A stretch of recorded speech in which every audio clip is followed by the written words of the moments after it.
સમાચારમાં આગળ વધીએ સૌથી પહેલા આપને આપી હતી અત્યારે મળી રહેલી અગત્યની જાણકારી ગેનીબેન ઠાકોરે TV9 સાથે ખાસ વાતચીત કરી છે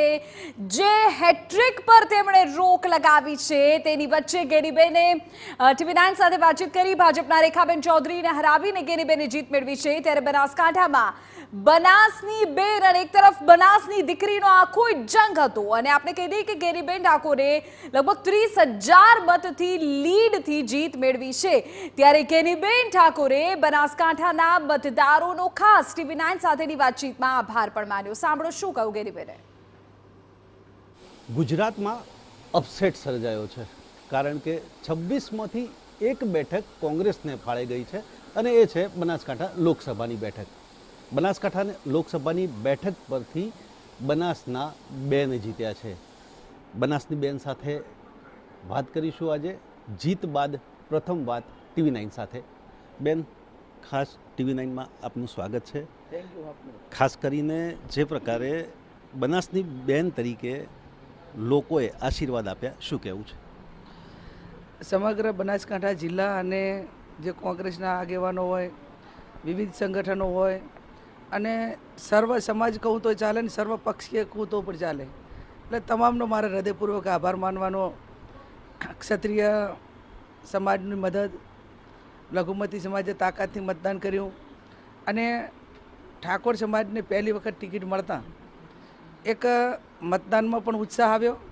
અને ઠાકોર સમાજે બીજા સમાજને વિનંતી કરી એ વિનંતી પણ ક્યાંક ને ક્યાંક બીજા તમામ સમાજોએ ગ્રાહ્ય રાખી એટલે ઓલ ઓવર હું માનું ત્યાં સુધી જે બનાસની બેન ગેનીબેન એ મારે ભાવી વિધાનસભાના મતદારોનો પણ આભાર માનવો જોઈએ કે એમણે 2 વખત મને ધારાસભ્ય બનાવીને વિધાનસભામાં મૂકી ક્યાંક નાના મોટી BK ગઢવી સાહેબથી કરીને આજ સુધી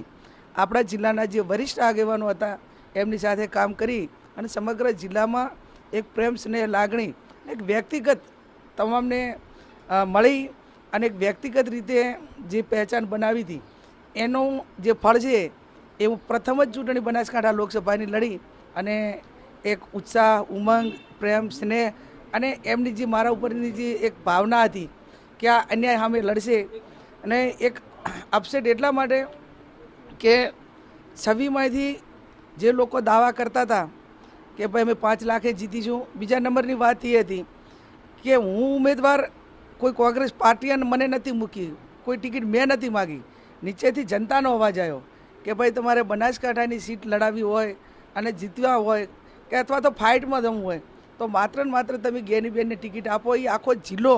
તમામ સમાજ 18 આલમને 36 કોમ બોલતી હતી એટલે આ ઠોકી બેહાડેલા ઉમેદવારમાં અને લોકોએ જે માગેલો ઉમેદવાર એ મોટું ચૂંટણી સમયમાં અમને બધાને જાણવા પણ મળ્યું